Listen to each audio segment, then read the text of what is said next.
शहर हैदराबाद को महफूज तरीन शहर बनने पर तेलंगाना के वजीर इंफॉर्मेशन टेक्नोलॉजी के.टी. रामाराव ने तेलंगाना पुलिस, तेलंगाना के डीजीपी और वजीर दाखिला मोहम्मद महमूद अली को मुबारकबाद पेश की।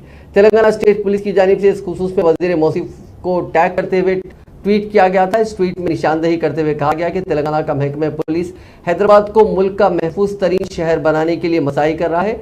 शहर में फी मिलियन अफराद में जराइम की वारदातों में कम तादाद का जिदोल भी जारी किया गया और लिखा गया कि शहर में फी मिलियन आबादी के मुताबिक जराइम की शरह काफ़ी कम है। इस जिदोल में देखा गया कि फी मिलियन आबादी के लिहाज से जराइम की वारदातों में दिल्ली सरे फेरिस्त है, जहां 18,596 वारदातें पेश आईं।